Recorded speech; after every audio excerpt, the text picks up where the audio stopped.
finding myself at a pretty big Goodwill today. Cruising on past the glassware and knickknacks, I feel like every Goodwill has one of these wood/wicker basket areas, and if I'm being completely honest, I skip it. And I skip it for the simple reason that I have no idea what's valuable in there.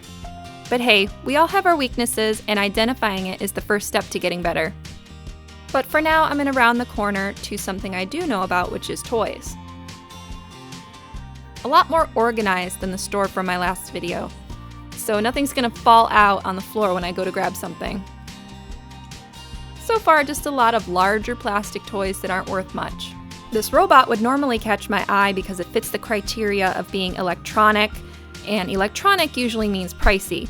But my kid got one of these for Christmas a couple years back, so I already knew it wasn't worth much.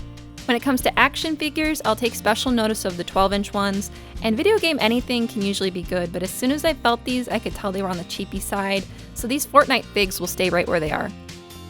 Something that gets mixed in with board games a lot are these electronic chess games. I've sold quite a few Excalibur models over the years, and they're usually a solid flip. So why didn't I grab this? I have no idea. I probably didn't see it. So don't be like me, definitely keep an eye out for the chess computers because they're usually worth money. I did, however, get this Navy Monopoly based on there being a low number of sellers and a good selling price. It sat forever though. I thought it was never gonna sell, but while I was editing this video, it finally did, 5 months later. This shelf of horses gave me the opportunity to learn something new. Naturally, I gravitated towards the new in package item. Breyer horses aren't cheap, and brand new in package is even better. I sold this so fast and so long ago that I no longer had the screen cap for it by the time I made this video. I really gotta get better at keeping track of this stuff. Anyway, I was so blinded by the new in package pony I completely ignored all the loose ones. Do I know a lot about Breyer horses? No. But when you meet a deficiency in your knowledge set, see if it's something you can learn from for next time. So while editing this video, I tried to learn the ID process using this brown horse with the white marks on the face. And luckily there's an entire website dedicated to just that. I learned the horse scales and that they are categorized by their mold.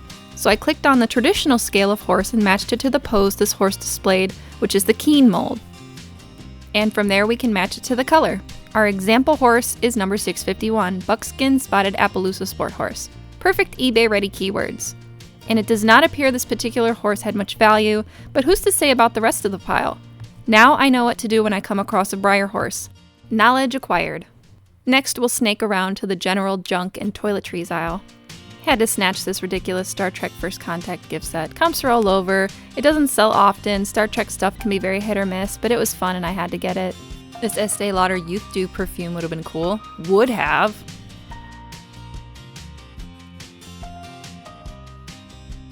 Found this Houbigant fragrance powder, and you can literally pinpoint the moment the brain cell fired that went, wait a minute, Houbigant, that's a fragrance brand. I love selling fragrance, so I took a chance on it, but it still has not sold. I dug through this area a little longer, hoping to find some gold, but unfortunately nothing else turned up. So I'm just gonna skip past and get to the pots and pans. I know pots and pans can be worth money, but I'm not interested in storing or shipping them, so you're not gonna get a lot of pots and pans knowledge out of me. If it's not Le Creuset, I'm not really interested.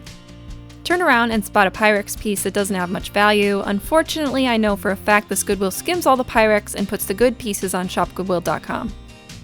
But if you're new to Pyrex hunting, the Corning Museum of Glass has a wonderful resource for patterns. Ranged from old to new, and typically the older ones are worth more, but not always.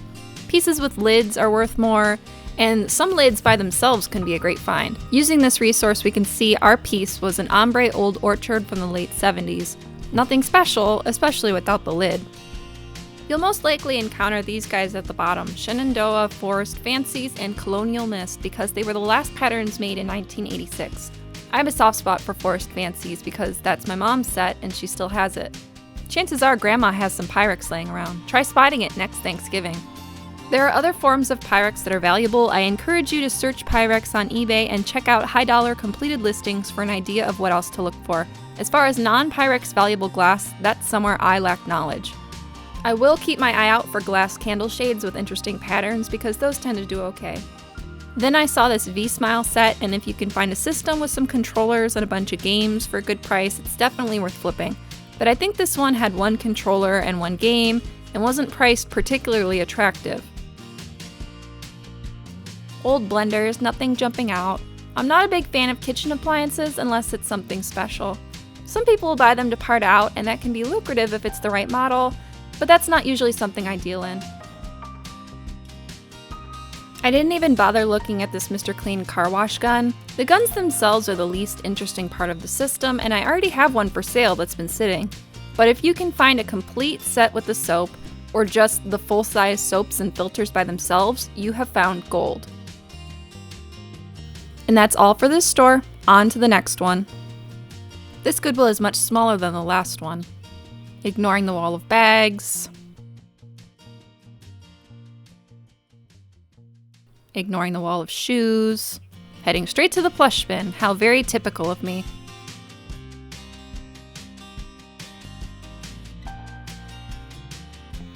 It's pretty overflowing today, which makes it hard to dig. I'm usually looking for character plushes, vintage plushes, electronic plushes, anything new with tag, something that seems out of the ordinary and maybe a little expensive. Character plush are something that draws my attention, but I don't think many people cared about the recent Smurf film, so there isn't any value here. Only 3 have sold, and they've all been brand new.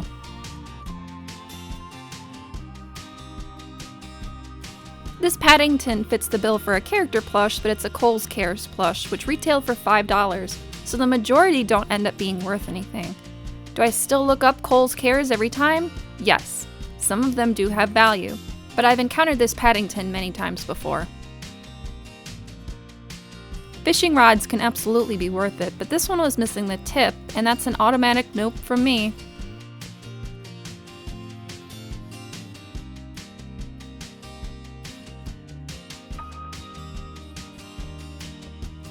Every Goodwill has a Grandma's Bell collection section. These little, what appear to be home-painted gargoyles are kinda neat. Don't have any purpose though. Snow globes have to be worth a lot for me to deal with them.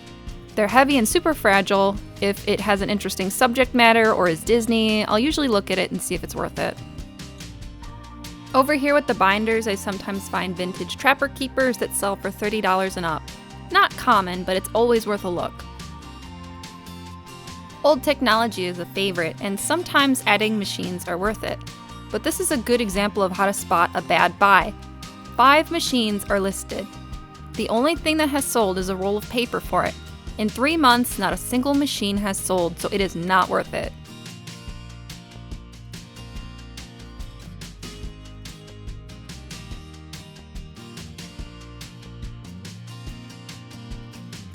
Miscellaneous craft crap, a Tony Hawk ride board for the Wii. These peripherals aren't worth much, so I don't bother. Swing around and I'm met with a well-stocked health and beauty shelf. Perfumes and sprays come first. Beverly Hills Polo Club isn't a high-end brand, so I didn't need to look it up. Some knockoff Bath & Body Works sprays.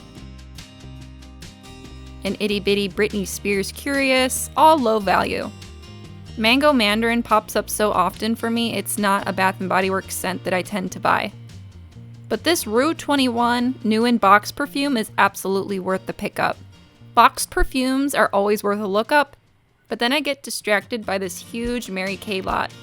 I don't support MLMs, but I know their products have dedicated followers, and they're usually super inflated in price so everyone in the downline can get a slice. So I will always look up MLM products, and these were absolutely worth it despite being old stock. There's a lot here, so I won't show you them all, but these boxes were all priced $1 to $3 and sold for between $20 and $40. At the time of this video, I have sold all but 1 or 2 pieces. It was definitely a big win, and I'm sorry I didn't tabulate it all. The Rue 21 perfume was a great find too, moved in a month and with great profit.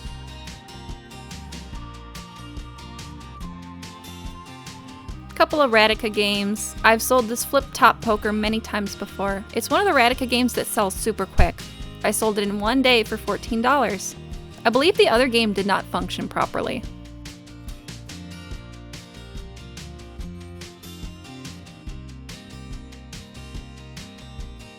Old electric razor, I don't know, some of them sell well, and this one had the original box, so I checked it. I really debated it because it was quite heavy and not a single one listed or sold had the box, so I felt that would push my example ahead. But something was telling me not to buy it, and I ignored that. I should have listened because it ended up not working.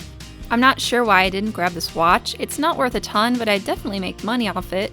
Could be the comps didn't look great 5 months ago. I don't know, win some, lose some.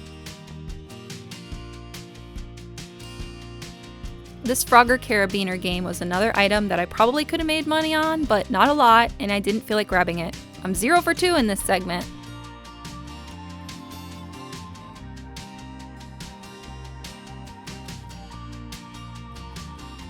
Toy bird in a cage looked neat, but of course it's missing the battery door.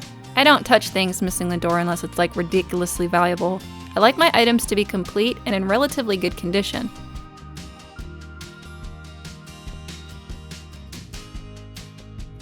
Man, remember when Wii Fit boards and accessories had value? Good times. These paintable ceramic holiday houses can absolutely have value, especially California creations, but these were unbranded.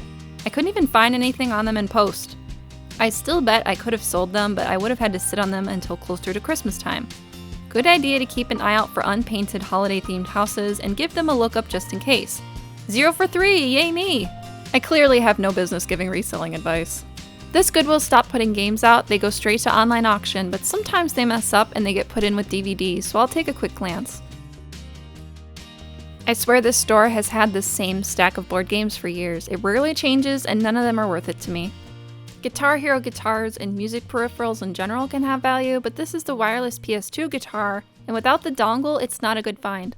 It's clean and sticker-free though, I'll give it that. Guitars are one of those things you get a feel for after a while, but you should look them up if you don't have the knowledge base yet. They're marked on the back for easy lookup.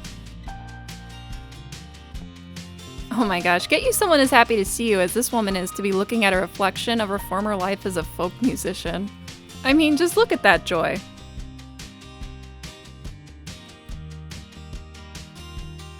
Driving sets are worth a look up, especially if it's a wheel and pedals, but I knew from experience that this one wasn't worth it, and it's just the wheel.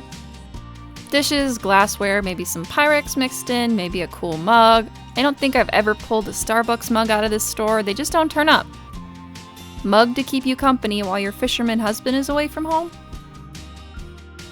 In the plastics area, I look for Starbucks tumblers and sometimes old Tupperware. In this area, which is rural, I'm looking for hats with agriculture advertising or patches, but there's nothing today.